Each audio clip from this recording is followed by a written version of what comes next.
1999, on the 7th of February. We've had 10 guests since then, about, and you're now our last guest of 1999. We've had 2 doctors. We've had Sylvester McCoy and Tom Baker. We've had Anchor Wills. We've had Jack and Debs Watling, Sophie Aldridge, Fraser Kane. He was a riot. So it's been quite a busy year for us, really. Fraser riot. We thought, as this was the last event we were going to do in the UK, next week you're going to America. Yeah. And also you've been here before as well. It's getting near Christmas. We're doing a little bit different rather than an interview. We're going to have questions inside a tin. Okay. And you have 3 options. You can either answer the question or put it to one side to think about it, or you don't have to answer it at all. Okay. So there's nothing in there that's going to embarrass you, don't worry. And also we want to talk about your video Souls Arc, which is with Colin and Caroline Ford. We'll just talk about that a little bit, I think, because this was delayed coming out. Originally it was going to come out in April, then it was going to be like June or July, and it came out eventually at the end of October. I don't know how many people, I know Chris has seen it, and a few others of you have seen it, but I'd like to talk about that a little bit. First of all, there's no director credit on the film, or on the cover. Well, how very clever of you to have noticed. Now that is interesting. That I'm not. You don't have to answer this question at all. But I work for a film company myself. Whenever we get a film without a director credit, it usually means there's been a little bit of, I don't know, how shall I say, altercations maybe. I'm just curious. Am I warm or? Yes, you are really. I mean, there's no getting away from the fact that the delay was to try and make it as good as possible when it did eventually come out. And I think as a first one, maybe, I don't know, maybe it's a good start to something that can get much better. I mean, I'm much more interested in knowing that anybody that's seen it, what you actually thought of it, because you and Colin was very good in it, and I like the rapport between the two of you. There's a kind of like the Steeds and the Emma Peels or the Sapphires and Steels about. There's a love-hate relationship, so quietly mocking sarcasm, which I think actually works quite well. Yes. But apart really from you, Colin and Caroline Ford, the supporting cast was a bit weak, I thought. Yeah. I don't mean that in a... No, but I think that's often a problem when you're going to do something unknown, you know, and you can't pay people, and you are sort of stuck with the people that are game to do it, rather than perhaps if you had a full cast that you could have, actors that you could go to and say, we can pay you this amount of money to do this. Indeed. It becomes very difficult then, and so you do rely on, I mean, I didn't know any of those actors, and you do rely on mates and, you know, people that are game to do something like that and take up, you know, 2 weeks of their time or whatever for no money, and they're all jobbing actors, so you know, again, it's a difficult thing. I know from being an agent how difficult it is to ask actors to do something for which they're not going to be paid. Doesn't mean to say they're bad actors if they're going to do something, but I think the thing is, the whole thing was a bit of a... I personally like the story, although I'm not sure. I think it got top-heavy with sort of music and... Yes, over the dialogue, you know, it got quality. I mean, these are all things that I think, well, I know, can be improved on, and there is talk of doing another next year. Because it says to be continued at the end of the... Yes, and I would like to do another next year. I hope you do. I would really like to do another next year to sort of get it right, really. To try and put right what went wrong that time. Being a bit negative, let's be a bit positive now. Some lovely scenes. The scene with this stone arch, where you're on one side, Colin's on the other, and you can't hear each other. That's lovely. That's beautifully done. There's no special effects there. It's pure acting. Yeah. It's brilliantly... I think that's the problem. I think there were some lovely bits, but the linking them together as a whole, there were some very naff bits as well, and it was just trying to get a balance and trying to put it out so that it was understandable. I mean, that was, I don't know what the story was. I mean, I like the idea of this organisation of people, the hidden, of people that you can draw on to solve whatever problem, or you know, to investigate whatever problem needs investigating. And I like that idea because it doesn't have to be me and Colin. It could be anybody, you know. It could be anyone. It doesn't have to be Doctor Who related either, you know. I mean, I suppose it was done as a sort of they're always called Doctor Who spin-offs, aren't they? But actually, Well, no, it was that only a Doctor Who spin-off As because far as the actors, that was as far as it went. that's absolutely as far as Otherwise, it went. it's a totally different venture, wasn't it? Totally different venture. I would really, really welcome the chance to do another one. I hope you do. I mean, it's filmed in widescreen. That always looks good, I think, anyway. Yes. And I think Chris had a very valid point. What did you... Well, I was going to say that the beginning of it, where the spooky bit of it, Yeah. I wish they had put in perhaps Colin doing the washing up, or you looking at a computer or something, and something linking you then into the story. Right. Because the first bit rather went on and on and on, and you didn't have anything you could, usually with any TV programme or anything like that, you had something that the characters that will eventually make the main Yes. arc of the story Yes. appear in doing just their domestic chores, anything like that, Yes. and would have linked you into the story. Because you've got this long-winded beginning and you think, well, what the hell's going on here? Yes. And if you're not sort of paying attention, and you think, well, where's Colin Blake, where's supposed to be in it? And this went on and on and on. Yes, and you it's didn't really true. come until far later. And I think even if it had just been one or two scenes where you just had Colin and you, either I said at home or whatever, just giving the viewer something Establishing to link you with, scenes. establishing Yeah. yourself, Yeah. and then linking you into the rest, and then Yes. you perhaps being a phone call or whatever. I know it's the usual sort of thing, but it links people into the story. You think, oh, that's so-and-so's in it. And begins Yes. to bring you in.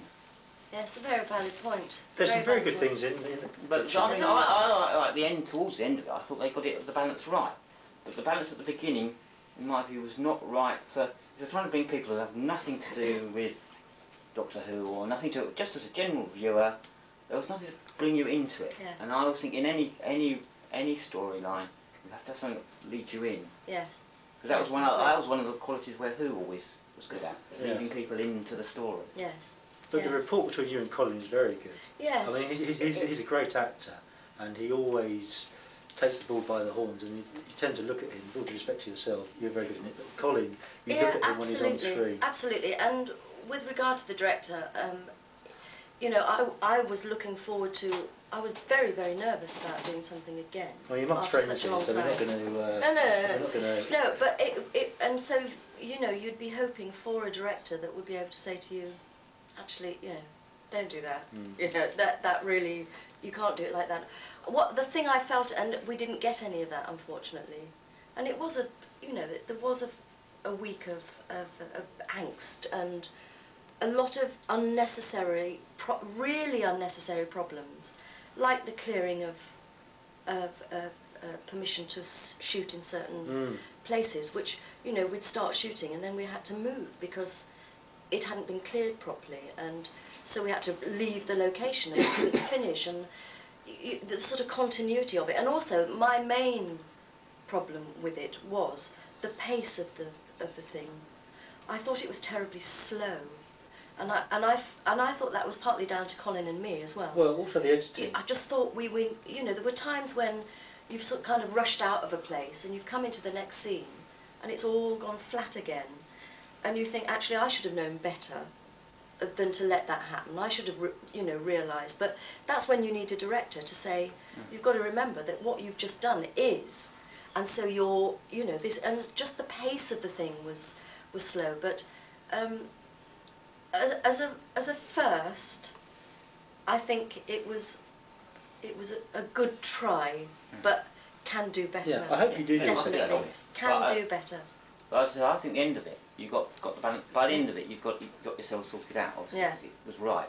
But to me, it was the beginning was the let you down. It's very difficult. You don't set out to make something that's less than what you want to. No, of course everybody you don't. tries 100% to Yeah, give their of course, best. of course. And sometimes, and I work for an American film company, I know that sometimes, you know, we've had some films, like One by the Vanities, where you've got the writer, the director, the cast, and the film's a piece of rubbish, basically. And yours wasn't, I hasten to add. But everyone tries their best, and sometimes it doesn't quite gel.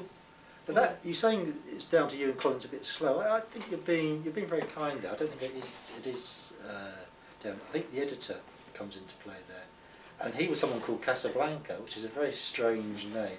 Obviously a pseudonym for. I've watched it a few times, and I know the credits.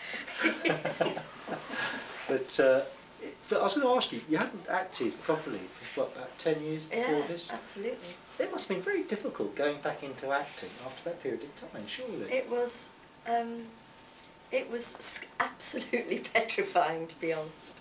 It really was. I mean, it was just, you know, I believed in the script and I believed in what I was doing, but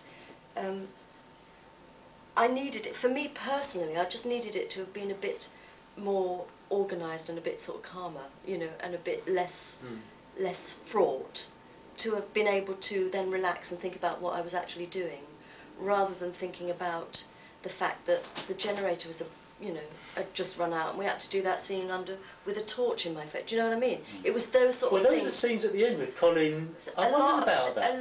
It was all done. You know, some of the stuff is actually quite clever because we did have real problems on, and it is quite interesting that we were able to continue in the middle of woods in Weston-super-Mare with half a dozen torches on our face. Do you know what I mean? As opposed to because the generator had gone. The original Dracula film with Bela Lugosi, they actually did the same thing. They put a torch underneath, and that was very effective. And sometimes, out of something that goes wrong, you can actually rescue it, and it actually looks, which is good. It gives that spontaneity to it as well. But we hope we do make another one. Yeah, I would really, really like to make another. You and Colin and Carol being in it. Yes, I'd love to work. I love working with Colin, actually. Yes. He's excellent. Isn't it odd being his agent and then working with him as well? Yeah. Well, I had to put my agent hat away, and just working with him was. He's a very, very generous actor. He is. He always comes across as very generous. When I've been to conventions where he's been at. Yeah, and he's a great ambassador for the series. Yeah, and he was terrific to work with, and Carol was as well. But I didn't see much of her. But, she was very good. There weren't enough scenes with her, were there? I mean, I felt she was really doing very well with little she had to work with. Some of her scenes were cut, but some of that was down to Carol wanting, certain things to go. But we all had the same problem. So, from beginning to end, we were all in it together, and we all sort of tried to overcome the problems that we had. I hope you do another one. I, for one, will buy it. I'm sure Chris will as well. So please do another one. You've done this with Doctor Who magazine. We've got the TARDIS here with a few questions on. Now, we don't have to go through all of these. It'd be very boring. And so you've got three options. You can answer the question, you can put it to one side and want to think about it, or you don't have to answer it at all. It's entirely up to you. So it'll be a bit of fun as it's near Christmas as well. So it's not a father give us the clue? A little bit. It's quite funny actually. Better read it out to It's what is the best dish I can cook. Over to Simon. I don't do cooking. I mean, there is no best dish I can Crumble. Oh, thank you. Yes, I make a nice crumble. Yeah, apart from that, forget it. I can boil an egg. Having said that, I cooked all those years when the children were small. I cooked non-stop, but when your kids are saying to you they'd rather have school dinners, then you're probably going to lose. I'll take that from you. Another one. Oh, it's all right.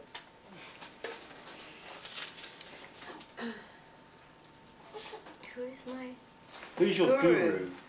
The person you most admire? Oh dear, that's... Think carefully about this. You might be walking. It could be someone that's influenced you in childhood, or somebody. I know that you had a great fondness for Pat, and he was your favourite actor. I did, and he, in that field, yes. Pat was an amazing person to have worked with at a young age, when I was relatively new to the profession. I mean, I know I'd worked quite a bit before I met Pat, but the chance to work with somebody like him was amazing. But there might be somebody else, and I'll think about that one. Okay. That's a question from the audience as well. I'm sure they have good things to ask you. Sure they have. Who was the best James Bond? Oh, Connery, Moore, Dalton, Brosnan, or even perhaps John Lazenby? Well, you see, I've got this thing about Bond that they're all interchangeable. No. It's all right, don't worry. Simon's a great Bond fan. I actually liked Sean Connery best. He was always my favourite. And then I liked, I quite like Pierce Brosnan. But the last film, I don't remember the name of the film. Not this Tomorrow one. Never Dies. When we saw with Mum, I just thought it wasn't really like a Bond film for me. It was more like a sort of an ordinary adventure film. This is the most recent one, isn't it? No, this was the one Before. Tomorrow Never Dies. Yeah. Tomorrow Never Dies. Yeah, I saw that. I just thought it was like a big American. What? No. That's the new one. No, that was the one Well, before. well, No, there's another one that not enough. Well, there's not enough. Well, Oh, that's not it. enough, Yeah, isn't it? sorry. Yeah. Yeah, I haven't seen that one mistake. yet. It's only been out about a week or something. Yeah, I think that one was just a bit too sort of. I like the fun of the sort of Connery Yes. era. I think also it's the actor you see first in a role, like with Doctor It's Who. the same thing, isn't it? Patrick Who you Troughton, grow up with. because I was at the right age, and I thought, and I still think, like you, he's a superb actor. I think of him in the present tense, not in the past, because it's nice with an actor that their work survives. Yeah, absolutely. But I think as I saw Bond first as Connery, he was Bond. I think Yeah. somebody else who saw Roger Moore first would think that Roger Moore was Bond, and it's like the same thing with the Doctors, really. So, You see, George Lazenby was okay. I thought that was The best actually quite a storyline. good story. Yeah. yes, it was the best film, I Exactly. think. Fleming I wrote. think that was a really good film. If Connery had made that film, I think it would have been the best Bond film of all, because it was the closest Yes. to the Fleming novel. Yeah. Was it? Yes, I mean they took all the gadgets out. There's not one gadget in the whole movie. No, that's I think. true. But then half the fun of the films are the gadgets and the, that's boys and their toys. Yeah, I have another question. Digging down deep. I there. am. You don't have to answer if you don't want to, don't worry. There's nothing in that's going to be cheeky, don't worry. Oh, what do I think has been my most life-changing decision? That's a difficult one, isn't it? Big one, yeah. Blimey, well, we make so many different decisions, don't we, as we go through life. So, and I don't know whether I've ever made one that's completely changed my life.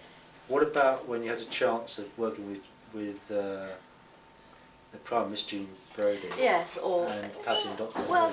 that was a sort of an Maggie artistic Smith. choice. That was an artistic Yeah. choice. I'm not sure that was life changing. I think that led the path to. You wouldn't be sitting here now, though, would you? No, Probably. of course I wouldn't be So- sitting here. No. At the time, though, of course, it was just like, ooh, 2 jobs. Which do I do? I wasn't thinking, oh, if I don't do Doctor Who, I won't be sitting in Crawley in a few years. You know what I mean? It was like it was just 2 really excellent jobs to be offered at the same time. It's a difficult question to It's ask. a I know. very difficult Sorry, one. I'll Anne. think. No, I'll think. I wonder what's going to come out next. I don't know. I do not. The baby. Do I like my own name? No, I absolutely hate it. Really? Why? Well, it's ridiculous. Wendy. Well, it's a ridiculous name. But what about Peter Pan and Yeah, what about I've got J.M. Barrie to thank for that. No, I just think it's a Wendy house? Yes. No. No, I don't like my name at all.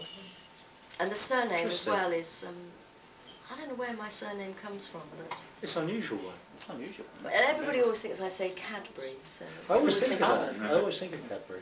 So that was interesting. No, I don't know. absolutely hate my name. Also. No question. And If you were to change it, what would you change it to? Oh, well, there's a thought. If you had the choice and could go through Depot, what would you want to be called? I don't know, actually. you had a chance when you were starting acting. You could have had a lot of actors decide at that stage to change their name. You could have done that at the start of your career. I could have done. Yes, I could have done. I don't think so many of us did then change our names. It was just I never even considered changing my name at the time. But I don't know what I'd call myself. I don't know, because everybody says I look like a Wendy, so not quite sure what that means. What was that? Oh, sorry.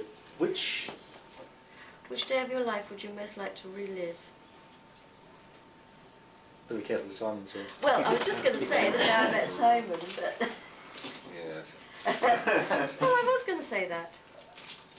Oh, there were lots of days. Oh, relive or change? Relive. Oh, right, that's okay. That's a change.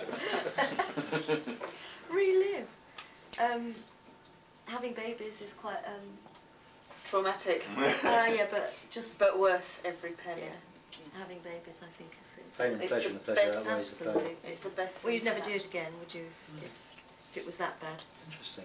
I don't think I'm doing it again anyway. Oh dear, it's bad enough with this little time. What would you say first if your house was on fire? Fine. What would I say first? Simon hopes so. Just grab the guitars and... Oh, well, I know what you'd say. Yeah. Yeah, you'd say guitars. I don't know. Billy. Billy would be out, wouldn't he? Yeah. This is a dog, is it? It's a cat. Cat. Billy would be out. Yourself. I don't know. I'd have to think about that one. I mean, it needn't be something valuable. It might be something sentimental. Yeah, yeah. that But is- then I've got a lot of sentimental. You know. I've noticed you've worn a lovely blue necklace occasionally, Yes. which is a lovely necklace. Yes. That obviously has sentimental value to you, doesn't it? Yes, that's lovely, but that's not. I wouldn't save that because it is only a necklace after all. I think I'm more likely to save. I've got a very, very gorgeous photograph of my two daughters. I can understand that. One when Jo was about 3 and Charlie had just been born. She was about 10 days old, and it's a really gorgeous photo. And I think that would probably be the first thing I'd take It's nice. off the wall. Yeah, It's a definitely. nice thought. Oh, you want that one? Yeah.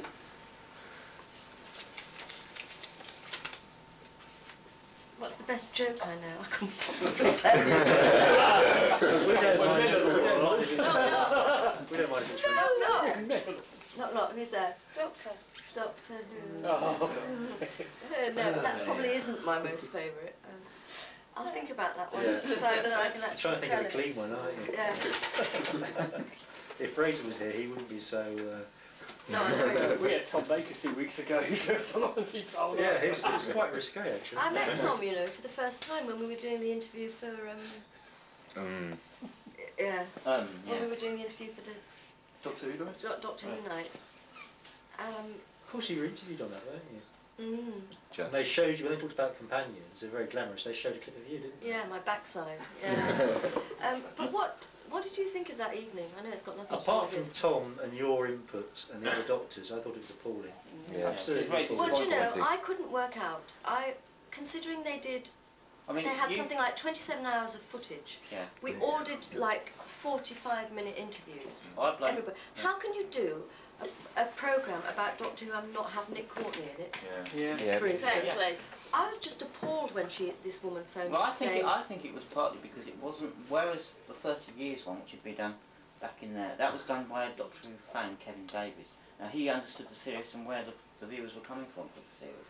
Whereas this one obviously was done by somebody who knew nothing about. BBC well, none of Manchester. BBC Manchester, they knew, I promise you, those researchers knew nothing. If they're going to do something about Doctor Who, they should bring in the people that know about the show. It's common sense in my opinion. Yeah. Well, I was just, after I watched the first 45-minute Yeah. bit with sort of interviews and things, I couldn't actually quite work out whether the BBC were really truly celebrating a programme that was their most, popular programme ever, or whether they were actually taking the piss. No, mocking. It's Yeah, quite a mocking mocking. it. It was a very mocking And I style. couldn't, and I thought it was outrageous actually, because I mean, I'm amazed I was on it, but I mean, the bit that they chose out of a 45-minute interview with me going, oh yeah, I had letters from the dads. But I thought, Yeah, they mind also- you, Yeah. the most of my 45-minute interview was spent slagging off the BBC. I did big time. I'll never get on this show. Saying what the hell did they think they were doing? Why weren't they, taking this more seriously? How dare they make so much money out of it when they have no intention of doing it again? And they owe something to the fans, and if they're not going to do Doctor Who again, they should do something. They should do something to... Yes. And so I spent 45 minutes doing that, so actually I did do well to get on. I don't blame you saying that. They've done two documentaries before. One, Steve's mentioned, was 30 Years in the TARDIS. The other was Resistance is Useless, and both of those were very professional Superior. Yeah. production. Compared to that, This, that if you wanted to Doctor Who, Although if you Resistance watched is that, Useless was quite sneering, wasn't it? It was the Yeah. anorak. Yeah. Yeah. So Yeah, it was a bit. But it was still had the detail. It was. You Right. still say it I had can the accept detail. it like that. And if you're trying to get, I also think you would also look at it if it was a casual video. They say, oh, well, I didn't realise I did this and I didn't realise I did that. But there were, in this one, there was nothing that, if I was somebody just casually in who was not a Doctor Who fan, I'd say, oh, well, boring, let's change channel. Yeah. Yeah. And likewise, the Doctor Who fans would have thought that it's pointless. So Yeah. it didn't appeal to anybody. Yeah, exactly. No. And there's no point, you know, if you're going to do something, you I'm might not as well quite either sure do what it. they were trying to do. Well, I what don't they know. were To me, trying, I they trying thought to grab a new I would audience. have rather they Yeah. got what they did last year from the digital television, that they'd done the TARDIS set and all that, and used that material. Well, we knew it was at least new and a bit different. And what they ended up doing was like, oh crap. Yeah, it was. One thing I thought was crap, and I'm not trying to pick on anything here, but when you went and did the Western Supermare convention, Yes. the thing that was really bad, and I mean really bad, was the queue for autographs. There was no organisation because they were queued up and all bunched up round by the bar trying to buy drinks, trying to buy blinking stuff. I absolutely agree with you. He's Office- very aware of that, Ian. He knows that that was a... And you know, unfortunately, there were umpteen people saying, well, where's the queue? Am I in the queue for the autograph? Am I in the for dealer's dealers? room Or am I in the queue for the blinking bar? I know, yeah, that was really bad. It was, where'd you Because go? there's no other room to go to there, is there? Never mind. May I come back onto the Doctor Who night? If there's something like 27 hours worth of material that's been recorded, I heard it was only 20. But are there any plans to release it on video? Because they could possibly do a video per decade if they've got a Well, let's put it like this. material. Have you heard anything? I'm sure there will be, but I made absolutely sure, because I did the contracts for Colin and Nick and Mark. So I mean, Nick actually recorded stuff as well then? absolutely. Everybody, I mean, Everybody Sophie did. did, lots of people that just didn't Everybody do it. went. It's just But gonna, I was absolutely adamant. is it that- going to end up by a very select few who's actually going to be able to own it on video? People who, you know, are working with the BBC tell them to say, right, okay, you pass this around. I don't know what their plan is, but I know It's that it is on the initial ridiculous, though. contract I wouldn't have video sales included in the fee that everybody got. Right. So I suspect, well, it's the BBC, isn't it? I expect it's bound to go on video. Well, I hope so. Absolutely think it's bound to go on video. Especially Be that very amount of surprised. material. But what they will put in there, whether they will, you know, I mean, it'll just be that programme presumably. But I just thought that the Nick not being in it was the Yeah. worst thing. I see it worked with all the actors. He worked at with some everybody, stage. That's right, Yeah, yeah, very everybody. true. Yeah. Everybody. He had more to say about the programme than anybody, or would have, you know, Yeah. spanning those years. But because one of the researchers phoned me to say he wasn't in the programme, she was terribly sorry, and I said, well, and she asked me to phone him, and I said, no way, It's your job. no way am I phoning him. You will have to phone him, which she did, and he put a brave face on it, Nick. But he was very disappointed, and I'm not surprised. No, no. Not surprised at all. But I just thought it was a disappointing. I think this very subject's going to go disappointing. around the convention circuits for a long time now, asking everybody if they contributed. Well, I have one more question from the tin. This What's one. the rudest thing a fan said to me? Printable. Oh, somebody said once, excuse me, do you dye your hair? Oh, for goodness Well, I sake. mean, of course I do. You only need to look at the pictures of me when I was younger. I've got dark hair. Of course I dye my hair. I was the... Well, we'll break here, I think, and have some questions from the audience. Maybe you'd like to ask Wendy a question? Yeah. Do you know about Big Finish? Obviously with Colin, the CDs they're doing. Would you be prepared to reprise your role? If so, who would you like to see alongside you as the Doctor? Ah. Because in my opinion, I think David should take it over, David Troughton. But I don't know about your feelings on this. Oh, as the Doctor. As the second Doctor, as opposed to a new one. That's quite interesting, isn't it? He's got a similar voice as well to his... Yeah.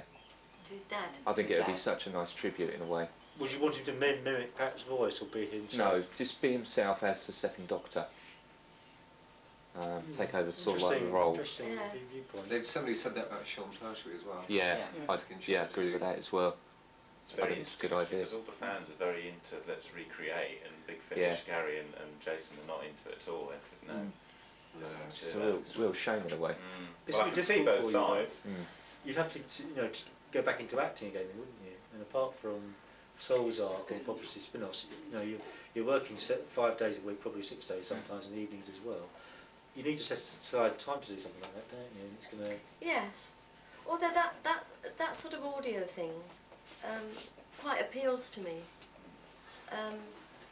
I'd quite like to do an audio. Colin did one with Nicola Bryant, which I thought was superb, because the monster was a sound monster. Yeah, I thought, Yeah. what a brilliant idea. You've got an audio tape with Colin and Nicola reprising their roles as Perry and the Sixth Doctor. And the monster is like an audio library, I suppose you'd call it. And the monster is loose in it. And I thought, what a brilliant conception. Yeah, very clever. And he was very good in that. I don't know if he's, obviously you would have signed the contract to do that. But he must have been happy with that, the finished result, I would think. Yeah, I don't deal with any of that stuff. I think maybe I did do that one actually. But usually he does that stuff himself. I'm curious what Colin thought of that, because I thought, I know that Nicola, I spoke to her about it, but she said it's one of the best things I think we've done together. And the script was very good. And the idea of being an audio tape, audio CD only, it didn't matter the monster, just the sound monster, you wouldn't be able to see him anyway. And I thought, that's a lovely conception. Just goes to show you don't really need to have a huge budget. If you've got a simple idea, like in your video with the sound barrier, the arch, which I thought was beautifully realised. Yes. It's just good acting, isn't it? Yes. That's all you need. Yes. The script is obviously so important. You know, it's paramount really to get something that's well written. And then the cast. And then the cast, yeah. It would be nice to do something with David Troughton actually. Yeah, I think they ought to really, because. And why won't they? What? Well, Gary and Jason didn't like the idea. No, I think they should. Really. But why don't they? Why don't they like it? I mean, the fans range from the very beginning anyway. They think it's bad taste. That's their. No. No, I think they're disallowing themselves an audience. Exactly. That's another audience. Yes. And if they're in a business, you know, if you want to make the audience, they want to make a business, you've got to get the biggest, widest audience you can Oh, get. of course. But I can see that it would be difficult for him because people would David. make unfair comparisons. Yes, I suppose they Yeah, would. You would say it Yeah. against his father's Yeah. work kind of thing. Yeah. So. Yeah. If you did do that, how would you feel about reprising your role of Zoe Herriot? Because you did it in 1983 as part of the Five Doctors. And to go back again, Oh, but briefly, yeah. Very big. would you, I suppose if it was on a CD, you'd probably be more keen to do it, I suppose. Yeah, CD wouldn't matter. Yeah, but CD would be good. I like those. I mean, radio was always a favourite medium of mine anyway. When I used to work, and I like the audio stuff. I do. I think plays work very well on the radio. Yeah, they do. And something they don't seem to do too much on the radio. For occasionally puts the odd one on, but it even plays for TV. Because I remember when you were working in the 60s and 70s, Play for Today, Play of the Month, Absolutely. the Wednesday Armchair Play. theatre. Yes, some Absolutely. great stuff. I mean, top-notch stuff with great actors and writers, and that isn't done now. You No. get they're mini feature films now, which I understand, you know, it's progressed and everything, but I liked those 2 or 3 set plays, and the Yeah. artificial Also, you gardens and experiment the trees with and things. Do more experiments with the little things than these mini-series, because the mini-series is all tying yourself into a thing, whereas those on-off plays, Yeah. you could take different angles, you could deal with different issues, Yeah. and you don't have your hour to deal with it, but it would allow you to just make a spotlight on one issue. Yes. And nowadays, because everything has to be commercial, has to be mini-serials or video, you don't, to me, it doesn't give people that other view or spotlighting on one particular subject. And I think we miss a lot by doing. It's true. I think it's You very only good. have to look at Alan Bennett's Talking Heads. Yeah, well, realise yeah, exactly. Yeah, it's scopes spotlight, out there. It's They're very good very because you're good. spotlight. Yes, and very good actresses and actors in those as well. nicely. But done. from an actor's point of view, it's changed completely as well because, I mean, then, if you'd been in a soap or something, not that there were many, but if you had, you know, the likelihood of you getting typecast and finding it difficult to get work afterwards was high. Now, if you're not in a soap, The likelihood of getting The out of work likely- is hard, much Yeah. harder. absolutely. I mean, it's all From you know, yeah. celebrity based. It's all Robson Green, Yeah. whether you like him or not. It's all vehicles for him, and it's usually rubbish. Yeah. It's a bit of a disappointing profession at the moment. It's Well, interesting to say if that. you've got now, and also the acting profession now, they've not got, well, as I said, in your day when you started, there's more chance of you doing a variety of different kinds of works, so you could work up the scale. Yeah. Whereas now, as you say, you can, if you're considered a celebrity actor, Yep. the doors are open for you whether you're rubbish or not, Yeah. and you get everything. Absolutely. Yeah. Whereas I liked it the old way, because at least you could then see how the actors and actresses work their way up the scale, and whether they dropped out for other reasons or whatever, but you could see some working their careers through different parts and all that. And it was much more interesting to look at as well. It's interesting also that Coronation Street in East End seemed to be full of people I first saw on Doctor Who in the past. People like Tony Cornish, who I saw in 1964 in the Crusade, is now on EastEnders. Tricky Dicky from that, you know, all these people, some of the people I first saw on Doctor Who. Yeah. But everybody's been in Doctor Who Yeah, at some time or other.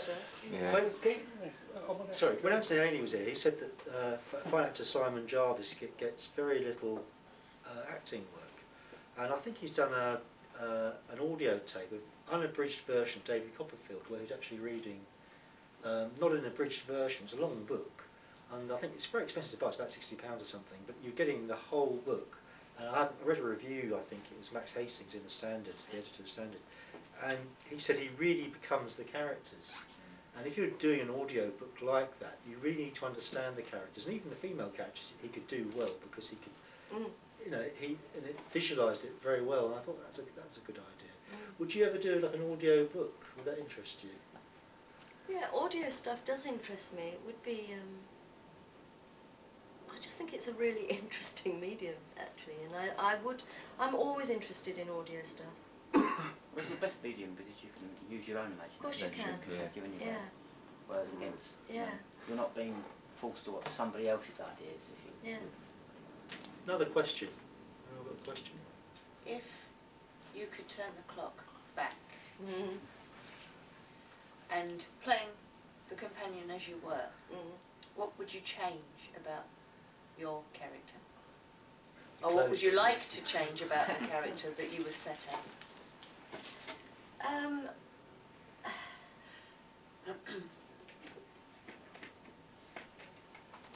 don't know. It would be interesting to. It would be. It's a problem, isn't it? Because as you get older, you think, you know, oh God, I could have done it better than I did at the time. I mean, some of it was all right, but there is quite a lot there that I could have done better. But I was young and inexperienced, and it's just becoming more experienced, I suppose, that you think, oh, if only I'd done that, or if I hadn't, I wouldn't have perhaps spoken like the Queen Mother quite so much, although that was the way, we all spoke like that then, didn't we? We were all very BBC, all very proper. very proper. Well, that style of acting though, because you understand what an actor's saying. Yeah, I would like actually to have had, if I was turning the clock back, to have actually been brave enough to have a bit more input myself. Rather than when you're young and the director's telling you this and your script says that and the producer's saying you do that, you do it and don't question, because you don't think you have the right to say, well, actually, maybe she wouldn't do that, maybe she'd do that. So I would, but that's only come with age. I would have the courage now to say, I don't think I'd do that, you know, couldn't we do it this way? Well, so talking of that, Sophie Alden, the last companion, did actually get a chance to put a bit of input into how her companion was going. She and Sylvester actually did get the chance to actually go to the meetings and say, no, we want our characters to go in certain directions, which was obviously must mean that they actually began to think about. Yes, letting the actors themselves actually. Yeah. But in the 1960s, the producers, like not in the 60s, you wouldn't have got a chance because in the programmes in the 60s. Derek Sherwin would never allowed to happen. No, Derek Sherwin wouldn't.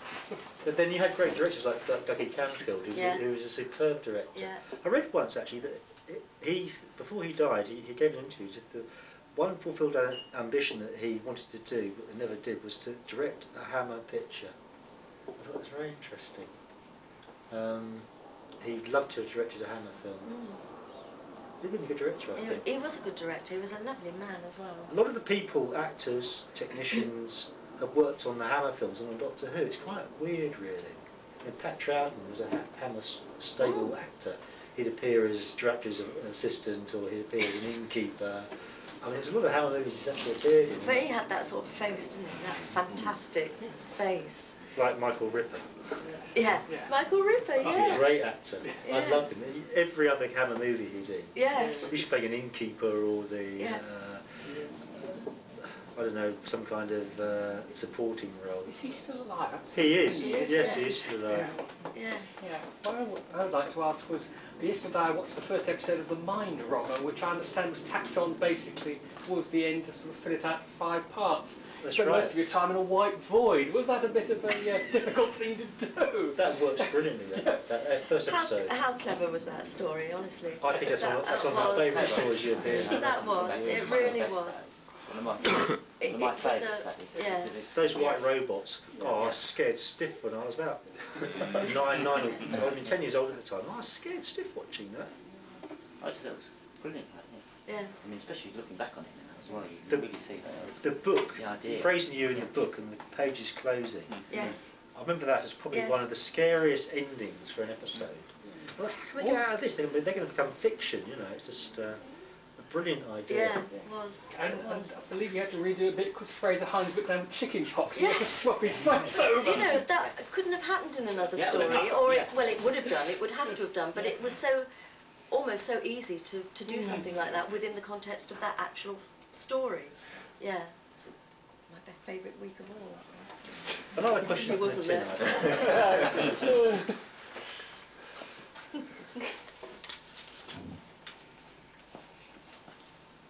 What law would I like to pass if I had the power to? Just say you were a member of Parliament or that's one of the House of Lords or Oh something. my God, that's a difficult one. Is there a subject in which you feel passionately about in Law and Order?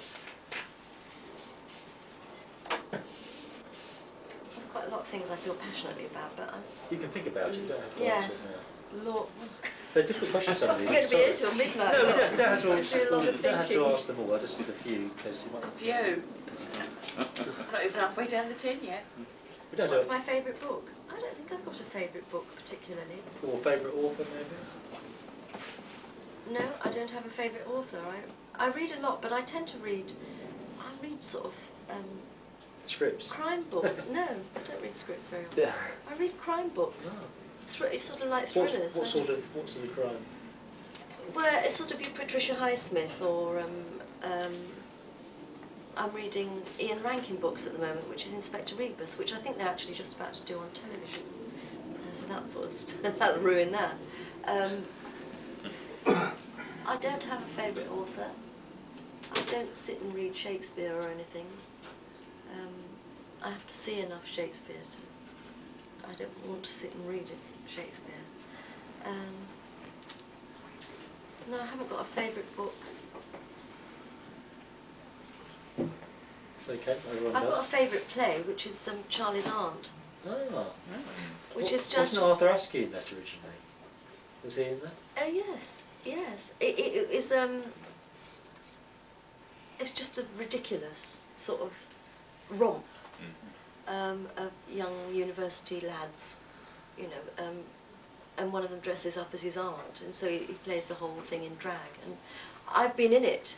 I've done it twice, and I've seen it lots of times, and I just think it's hilarious, and particularly hilarious when the lead character doesn't become camp when he dresses up, but actually is quite a sort of straight butch bloke in a frock.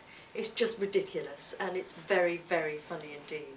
If you ever get a chance, if anybody ever does it, because they do it in reps and things, if you ever get a chance to see it, it's a very, very funny play. That's my funniest play. I mean, my best play.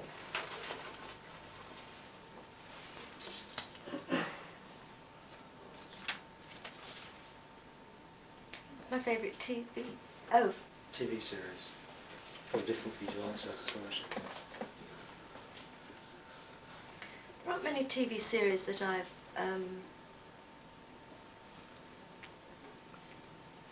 liked. I mean, one of my favourite was Jake's Progress of recent years. I thought Jake's Progress was absolutely wonderful. I'm not a massive television viewer actually, And I do like classics. I do like the classics sometimes when they're done well, as series. But I don't think I've got a favourite actual series. Otherwise, I'd be able to tell you straight away. Don't worry about it. It's going right so far, isn't it? They're not easy questions to ask, actually, are they? When have I been most scared?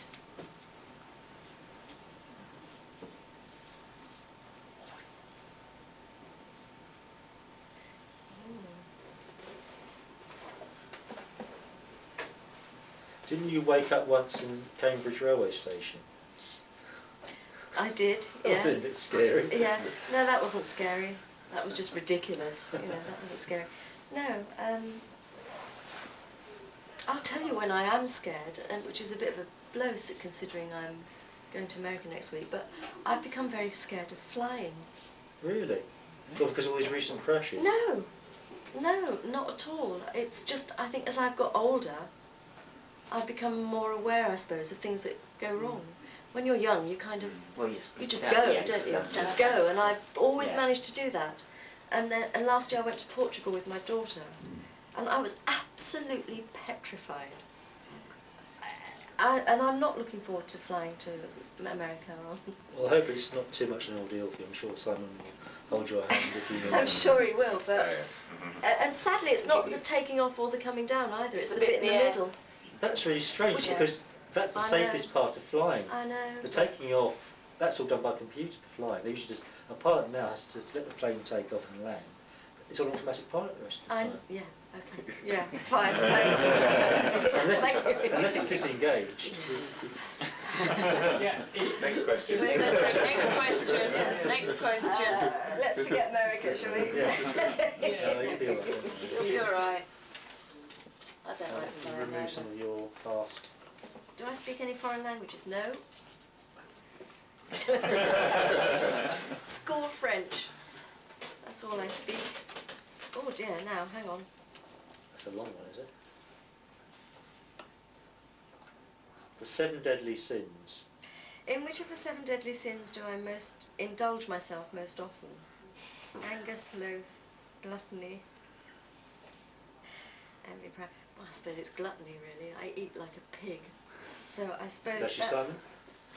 Yeah, but also sloth as well. That is outrageous. I thought Simon would answer that more honestly than you. Yeah, no way. But it's normally gluttony followed by sloth. I think we'll move on quickly. Yeah, absolutely. Looks, you don't have to answer these, you don't want to, by the way. No. What's the biggest lie I've ever told? No, you have ever been told. Oh. Someone telling you a lie. Ah. Where they've wound you up. Probably from Doctor Who, I should think. Fraser and Pat. In fact, Simon, maybe. I don't know. I used to get with those, you can convince her of anything. Yeah. It's I used to win I- pounds off her all the time. Just tell her there's only one kind of olive, and make it sound serious. And things So like very that. easily. I'm very gullible. Yes. Yeah. Probably most things Simon said are the biggest lies. Yeah. Yeah. Yeah, I'll be in by 10.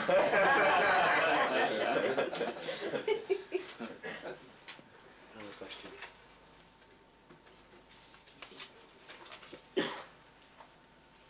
Did I have a childhood hero? Well, it was Pat. Yes, I knew you were going to I answer think that. you all know it was Pat. I mean, there's no question about that. All those Sunday afternoon classics. Yeah. Yeah. Is that where your love of classics came from, watching him in those on TV? I don't know. Maybe they did. Maybe it was then, because they were so good then. They were so good. He did a great Mr. Quilt, didn't he? I think. Fantastic. Yeah. I wonder if that still exists, that performance. Well, Probably not. BBC, It's a isn't it? sad thing. Probably got isn't it? one. Well, Oh, I must tell you this, Wendy. Last time I saw you and Simon embarking the end of October, Yeah. I mentioned to you we discovered a couple of episodes of Free Wheelers, oh yeah. which we're going to show you about 10 minutes from. But more important than that, even though that's very important, the producer of Free Wheelers has discovered some more black and white episodes. Now, Yours were, I think, mostly shot in colour, apart from one season. But the first, apart from one odd episode, I think most of the black and whites have been junked, but they've found quite a few episodes. Really? And they're going to be shown at the National Film Theatre, I think, in January. How The amazing. entire first season with Von Gleb and the actor that you worked with, Ronald Lee. Ronald Lee. So this will be from '68. I think it was one of the first stories. Gosh. It goes to show that even now they're finding stuff from the '60s. So perhaps some of your missing episodes might turn up again. You never know. Where do they find these things? I mean, where was this found? I think it was a friend of the producers had some very, very early videotapes, and they've transferred those to 16mm film with a locked camera. So the quality's not going to be great, but it's going to be, oh well, it'll probably be quite good actually, because I think the tapes, they used to use tapes in the 60s, of course. And I think that was a film series though, wasn't it? Yeah, it was. In Seeds of Death with you, I believe, on Lee Hunt, wasn't it? Is that what it Yes, was? yes, it was. Yeah, it was Michael indeed. Ripper played one of the baddies, of course, for freewheelers. Michael Ripper was often in those kind of things. He was a great. I think he's an actor no one talks about, and I suppose he's must be in his 80s now. But he was a tremendous actor, and versatility. Some of these supporting actors go through their entire careers, and they are so good at what they do. And that could have happened to Pat actually at one stage, I think, because he was doing a lot of supporting work. Okay, he had Six Wives of Henry VIII, Doctor Who, and other series that showcased his talents, but I don't think he would have worried about that, because he preferred to appear in supporting roles, I think, didn't he? Yes, he did, and he relished the sort of the change. You know, he loved, although he was still very keen to. I mean, it was partly down to Bunny. This is his wife. That he finished at Doctor Who, because he was very unsure, even at the end when we all finished. He wasn't 100% committed to actually leaving. Well, he came back. I think out of the major actors, he's come back so many times. He came back and did the 3 Doctors, the 5 Doctors, the 2 Doctors, and presumably, if he'd lived, he would have probably done some more. I'm sure he would have done. Even if it was just playing a monster or something. Yeah, maybe, I'm sure he would have done. Yeah, he would have. He was passionately fond of playing Doctor Who. I think one of the stories he appeared in Doctor Who for me, you weren't actually in before you started, was The Enemy of the World, written by David Whittaker. I think was a superb writer. I think one episode exists from that, but he played Salamander, the evil nemesis, who was the same. Was obviously Pat playing both roles, but he was the exact lookalike of the Doctor, and he's tremendous playing Salamander. I love that, and that story, because there's no monsters in it, is like forgotten by the fans, and I think that's probably one of the best things that he did. His performance was superb. I know Steve did a big fan of that particular series. I mean, there's that wonderful scene, an episode doesn't exist now, I remember, where he sticks the ruler into the radiation meter and says, this isn't radioactive, is it? But look, the meter still goes up, he's been fooling you, there's no radiation up there.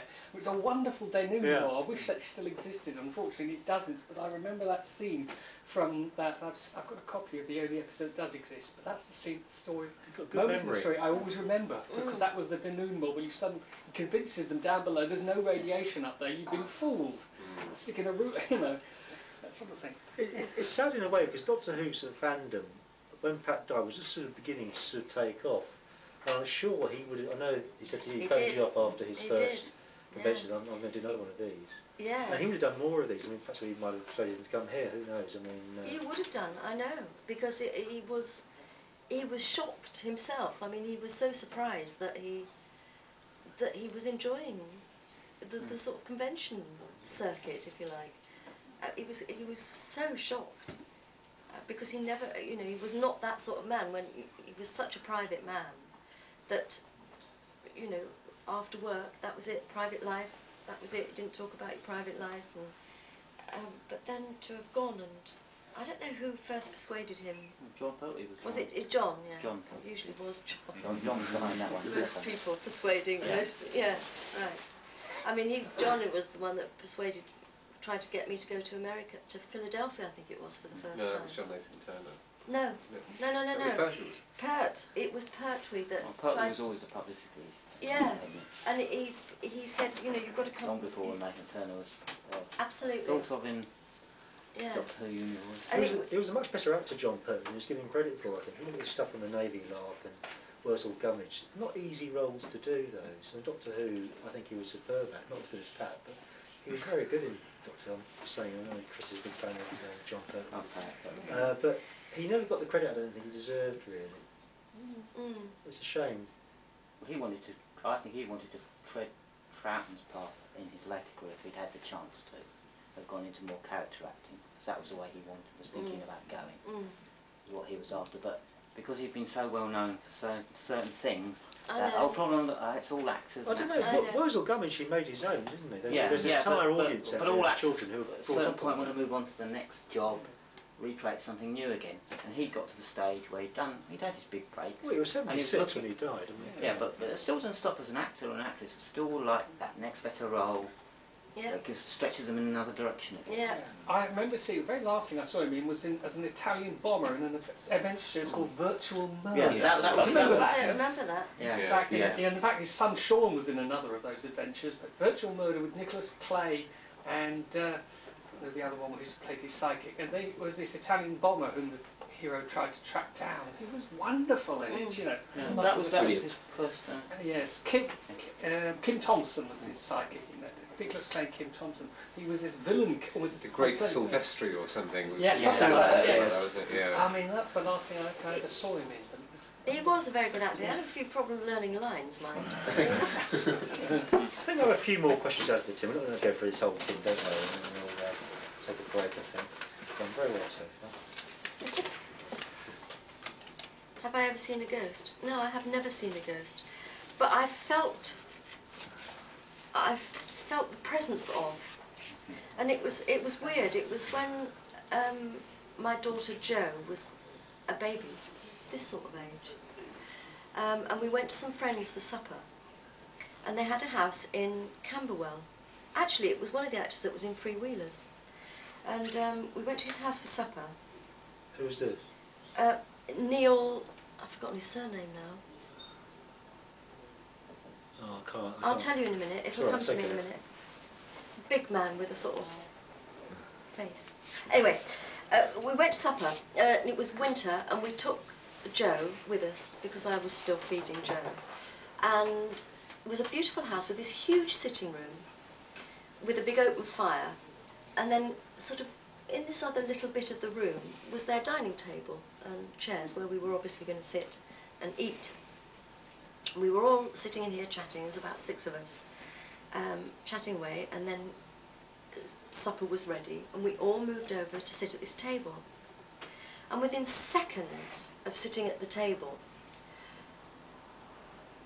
we all went out. You could see people actually shivering, like, and I said, I'm sorry, I'm going to have to go and get my cardigan. I'm absolutely frozen. And so I went and got a cardigan and came back to the table. And we started talking about ghosts.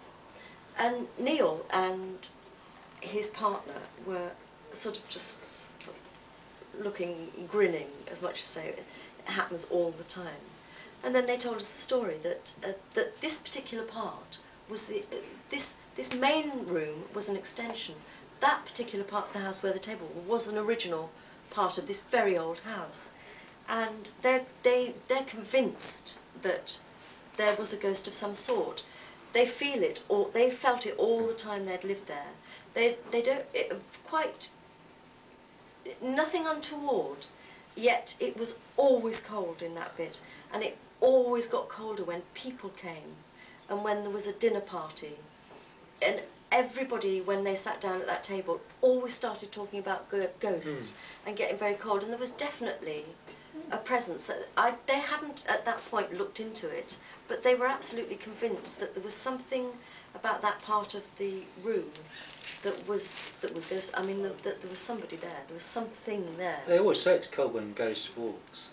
I've got a theory about that. I think that certain old houses, always tend to be old houses, under certain climatic conditions can record an event that's happened, and like a videotape recorder, if you want to call it that, under the same kind of conditions, years later can replay that. Because ghosts don't tend to last more than 500 years. They don't last forever. And it's usually old houses, not new houses. And I could be wrong, I don't know, but I think it's just a phenomenon that if it's something, you know, somebody who had a great presence, they somehow leave a part of their whatever. There was another actor called John, oh, I've forgotten his name now, who was in Z-Cars. John Slater? John Slater, Yeah. who did a season at Stratford-on-Avon, where I live. Of course. And I was doing an episode of Z-Cars, and we were chatting one day, and he was saying, oh, I said, you come from Stratford. And he went, oh, I love Stratford, I did my season there. And we rented this house in Old Town, which is just the old part of Stratford. And they had a ghost, but they'd all seen this ghost. And it was a woman in a blue sort of gown with a long blue cloak. And they had a staircase that did that with a sort of little half landing. And she used to stand on the landing, and he, his wife and his children had all seen this ghost. Very, very friendly. It always became very sort of warm. It completely the opposite to Interesting. the ghost in the other house. They always knew when she'd been and when she was around, because the atmosphere changed, and it was always lovely. And she was very beautiful, apparently, very beautiful woman in this blue, who just used to stand there, and then she'd be gone. And they'd all seen her. I've been in an old house, an old farmhouse once, and I've seen a dog actually turn, like a gust of wind, and the dog's turned, and obviously looking at something, following it around the room. I can't see it myself, but I'm thinking, that animal's seen something, why is it turning its head? Because dogs obviously have other senses that we don't have. Absolutely. So I think there's something in it. Anyway, well, a couple more questions to get away from ghosts, I think. It's spooky. Spooky! Ah, let's hope it's Simon. Who was the last person to send me flowers? Bruce was the olive, not. 10th Planet, wasn't it, actually? What did they give you some flowers there? They sent me some flowers, yes. Derek gave you some flowers? Yes. They gave me flowers, they didn't actually send them. It was actually the last person to send me flowers was one of our clients, one of my clients. Oh, that's nice to do. Which is very nice, because he was going into a show in the West End, and I negotiated his contract for him, and he was rather pleased. Oh, it's a nice, and he thank sent you. me flowers. That was very nice. Very unusual as well. You know how mean actors are. We'll have one more question from the tin, and then perhaps a few questions from the audience, and then we'll wrap this first part. I like this tin thing.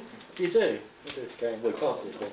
Is there life after No, death? forget that. Let's pick another one, because that's, We don't want to like, we don't want to know about that. that's how long a piece of string, isn't it? You obviously were not jumbled too much. You see my line of thought was going, aren't you?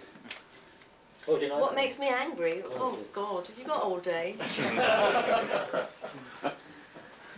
think of some things, but there's... Simon might be best to answer this question, maybe truthfully.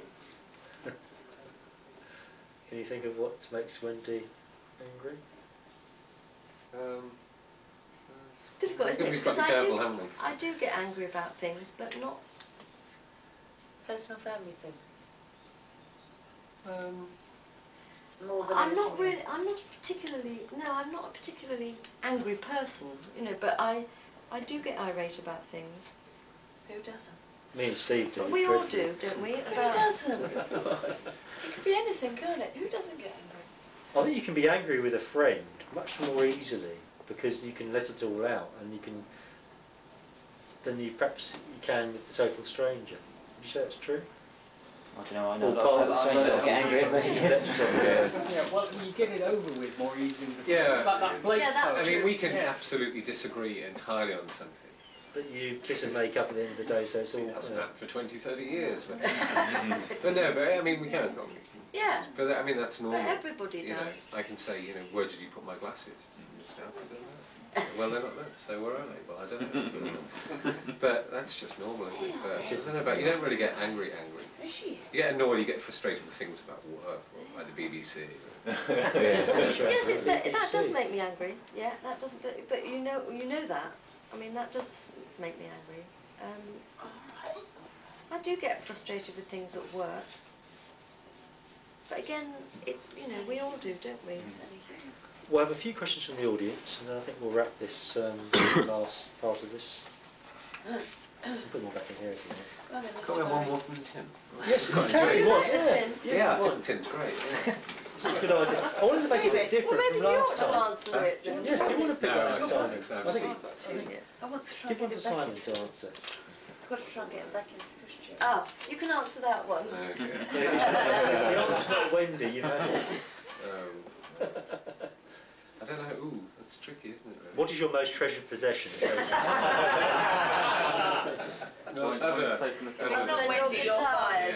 Yeah, Your yeah, it would be guitar. my guitars.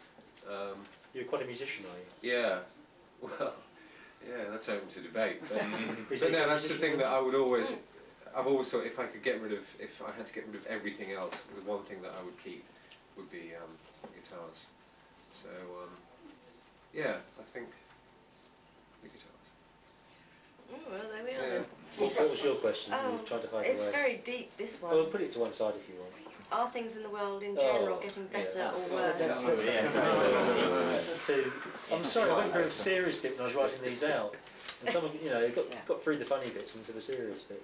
Is Elvis still alive? That was one of the silly bits. Yes, and living in Crawley. Okay, let's have one more sensible question. There must be something there somewhere.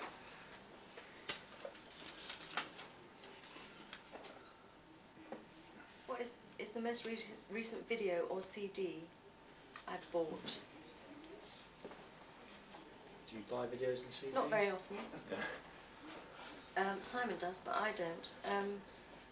What was the last one Simon? The most recent video I saw was yesterday. I saw As Good As It Gets, Oh, it's which a is good film. fantastic film. Nicholson and Linda Hunt. Yeah, I really, really enjoyed it's it. hilarious.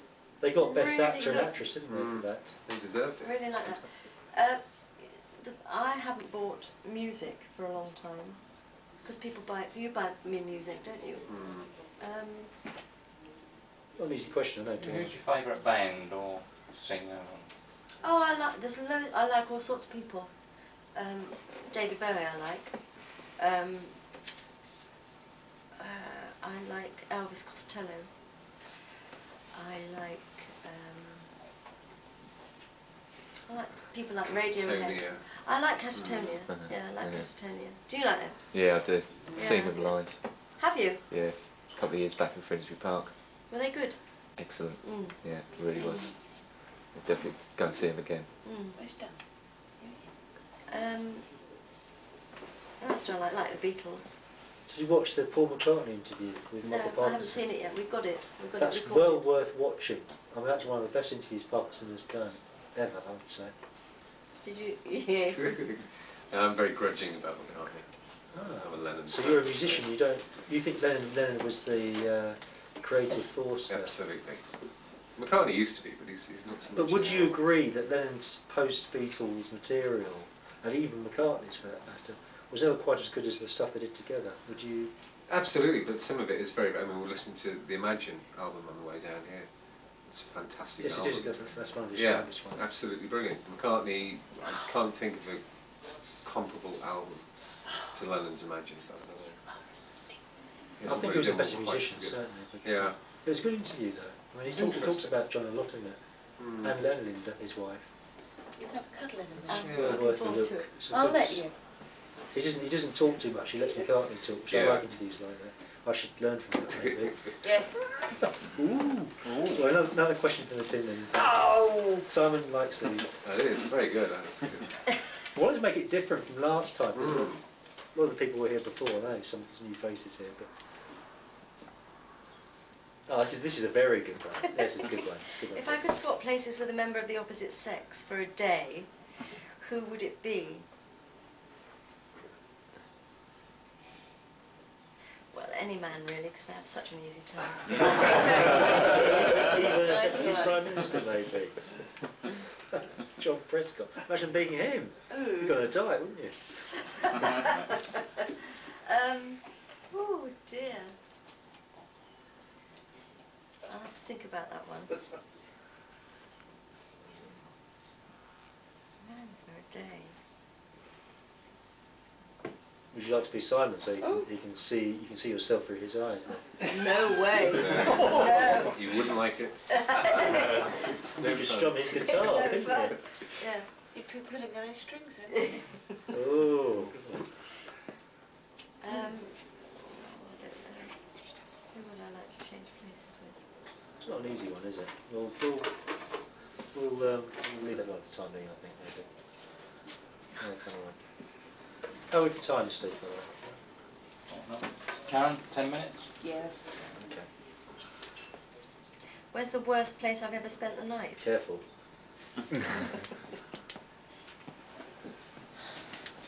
Ooh, yeah. Cambridge Station, I suppose. Well, you were a student then, weren't you? No, I was doing a play. I'm not quite sure how I got to stay the night there, but This was I think in it was waiting room. in waiting room. We slept on the table. On those old You know, when they tables. had big old waiting rooms with this. Stretchery tables. Yeah. Yeah. Slept on there. I think it was to do with I'd gone out late and couldn't get back into my digs. Well, let me ask you questions you haven't actually pulled out of here yet.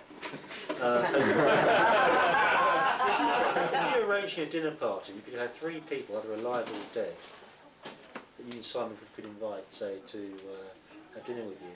I mean, people from history or contemporary people, whoever. I mean, well, usually Pat would be one of them, I should think.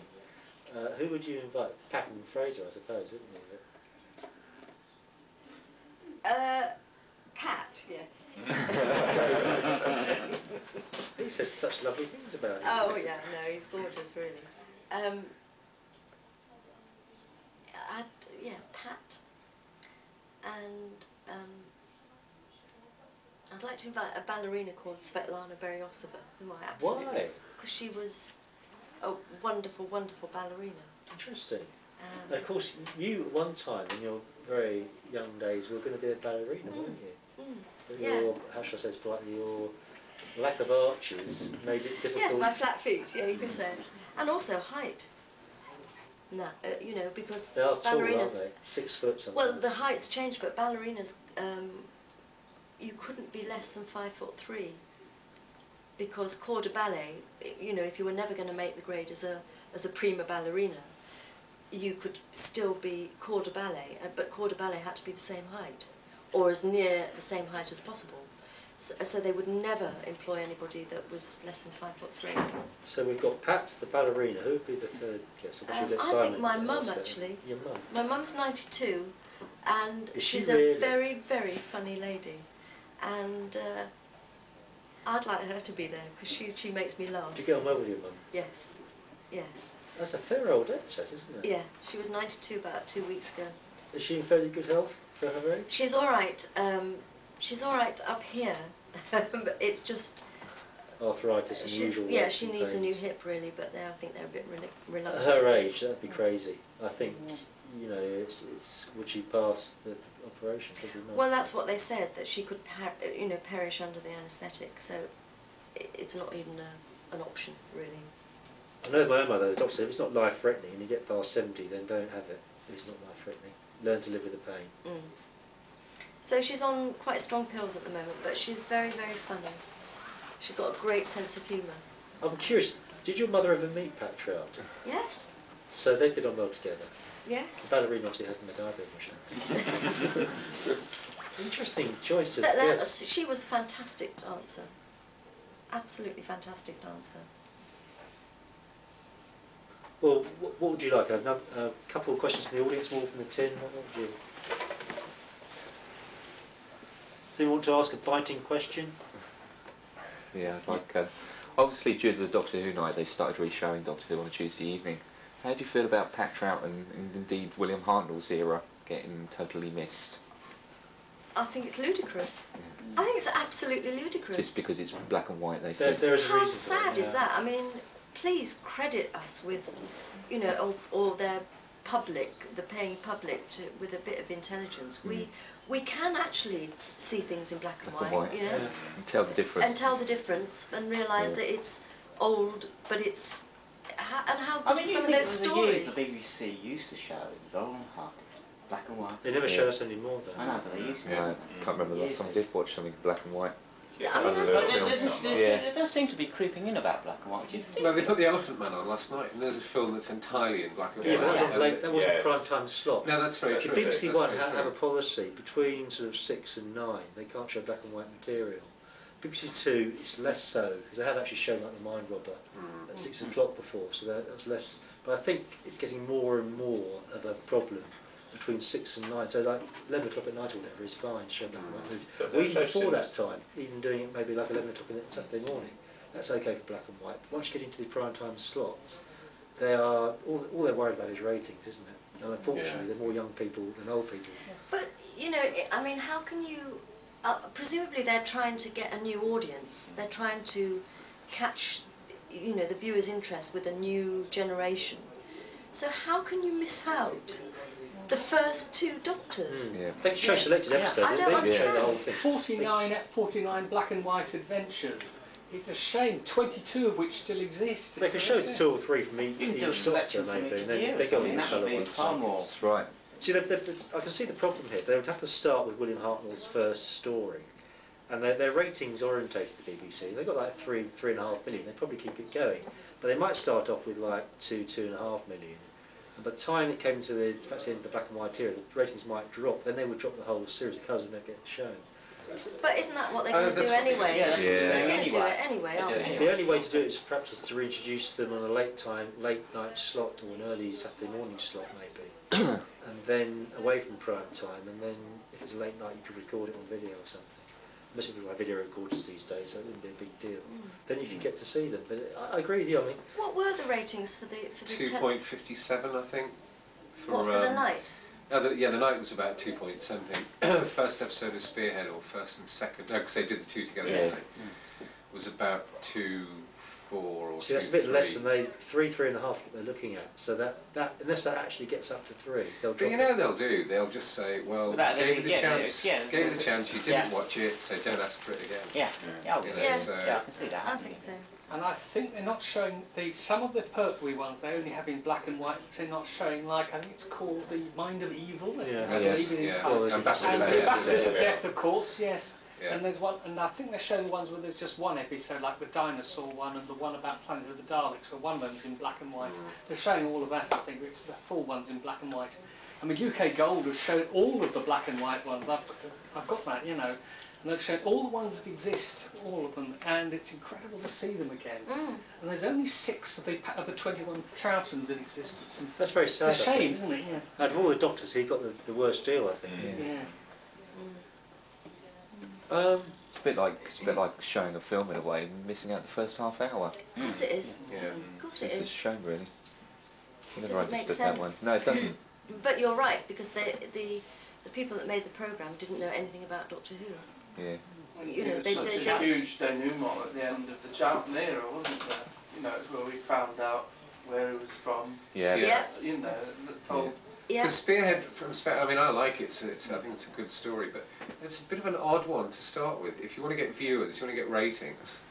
It's a bit of a strange place to start without giving any backstory and Yeah. saying this is the Yeah. point we've reached Yeah. this point because. Why does he keep going into this strange box and Yeah. it's not Yeah. working? You know, what's happening? Yeah. What's Yeah. happening, yeah. That's precisely right. I've got 2 little nephews, and I had to explain to Yeah. them who the Doctor was, so they could actually start watching it where it started. Yeah. I had to explain to them all the ins and outs sort of things that was previously mentioned before in Bill and Pat's time. It's unfortunate. Or they could have stuck, if they wanted to, Daleks stuck the on Unearthly the Child or the other ones on a later yeah. side, Yeah. or Yeah. just initially to get everybody Should have done a couple of interested. stories of each. Definitely. Yeah, they should have done. They should Even have if done. there's a couple of stories just to episode introduce to, the view. to establish fact. Yeah. I mean, But the, it's the the Dalek. BBC, isn't it? So, Yeah. I think next week's episodes are going to be a bit interesting, and they are. And a lot more Hilarious. people They're will- They've remastered the sound and picture But quality, it's so they're a actually colour better one. than the Yeah. video release. And the video's quite rare anyway. People won't part with it, so. No, I haven't watched Which it one's yet. this? The Silurians. Yeah. Silurian. It starts Tuesday at 6 o'clock, is it? But so? it's a 7-parter, so will that hold the interest of the Interesting. audience over It's 7 very weeks? interesting I to, hope yes. so. So it used to. Probably you're right. Yeah. It won't do. I'm glad they are showing it in episodic format over Yes. each week, because that's how we used to watch it. Yeah. Well, there was a positive letter on points of view the other week. Was from it? a child, 12. Oh, good. But in a way, I like this. That's good. I must You weren't admit around that first Yeah. time. Spearhead from Space, the final episode where the dummies in the windows come to life and attack people. My sister and I were really behind the sofa when that happened. It was really terrifying, you know. Yeah. Because it's, you know, they're the thing you don't expect, you know. Yeah. And all these We'll have one more question, and that'll be it from the tin. That'll be it. And then we'll have a break, well-deserved break. Oops. Dear Lord. Do I have a recurring nightmare? You can't get your clients' work. Yeah, that's ongoing, yeah. We'll be sitting around her. Yeah, people that have come to visit you that do like this. Still, you are some in England just to put up with this, weren't it? You're going to be. Yes. Your weekends are going to be quite treasured now, aren't they? They really are, yeah. Be able to see friends that I haven't seen for so long. You know, because it's a tiring job. It must be, because I mean, Editing. you know, someone obviously comes with you, but you know, you don't have time to relax really, do you? And you need that time. You're working 5 days a week. You need that time off. It's important. I don't think I do have I'm not. I don't remember my dreams at all. You remember yours like amazing, but I don't remember my dreams. I don't have a. Steve, do you want to do that later or what? What do you want to do, Karen? That's all Karen's gone to sleep. Do you, right. Do what you want to you do. know what I'm talking about, Steve? Oh, yes, yes, yeah. If you want to do that now, do it now. If We, not- shall I give some... Yes. As this is your last UK event, Yeah. when you were last here, you very kindly gave me a award, which I was very gobsmacked to receive. I do remember. But Yeah. we thought it would be very nice to give you something from our group, to sort of say thank you for coming to these events and generally being positive about your work. A lot of actresses aren't, they sort of poo-poo it. We've got something for you, so you can take it away. That's very nice. So excited. Yes. I thought we'd do it while we've got the cameras out, you see, so I was trying to signal to Steve without sort of giving the game with a bit of a It's gone quiet now. We'll have a break afterwards and then we can...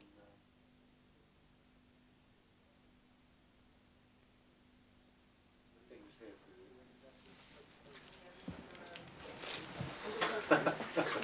Careful, well, first of all, we'll give you this. This is from the last event that you had. Something you take Oh, away. lovely. Thank you. These we last event. And also, we'd like to give you this stuff as well. Oh, that's fantastic.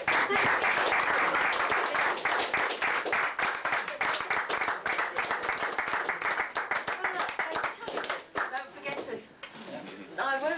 And you How can take could this I? away with you as well. This, the person that did this print, sorry, I'll give you that. The person who did this print would like to present you with this, Dennis. So, Oh, thank you very much. which I think he's done a That's good job on. lovely. Thank you very much indeed. Sorry about the bulb. That's all right. Thank you, all of you. great. It's been great. She's going to cry now. I've got, you know, I might have to do Frank Sinatra in a couple of years. Well, you're welcome to come back here every 2 or 3 years. Yeah, you've only got to Please pick up the do. phone, we'll have you straight back. It's been fantastic because I was saying to Simon the other day that you know the thought of actually doing all these conventions and things was just like there's no way I could do any of this. But once I'd started, and that was down to John Nathan Turner who originally took me to one. Once I started, and you kind of the thought now that I can actually sit in front of it, because it's actors and actresses are notoriously shy people, and we're not very good actually at. I mean, people like Colin and Nick, and they're fantastic raconteurs. They can talk and they can tell funny stories, but you know, on the whole, we're not very good at talking about ourselves. And when you know you're with friends, which you realise after a certain time, it becomes much more comfortable. It's much easier to do, and it's only because you've all been so welcoming and kind that we find that we can. And this doesn't apply to me, I'm sure. I think anybody will tell you that it's made life you know, so rich, and talking about yourself is not an easy thing, but because you've all made it so easy, really, it's become... We've also got a couple of red wine, perhaps more for Simon than for you to take away. Oh, Yes, thank you. it's the best you don't try that. Stick to your Dine bar. Because we discovered that he was a big red wine aficionado last time. Oh, yes, that's right. Yes, you remembered. We actually have a box with some padding in it for the clock, so it's back in That's lovely. Thank travel you very safe. much indeed. Thank you. Wendy Padbury, thank you very much.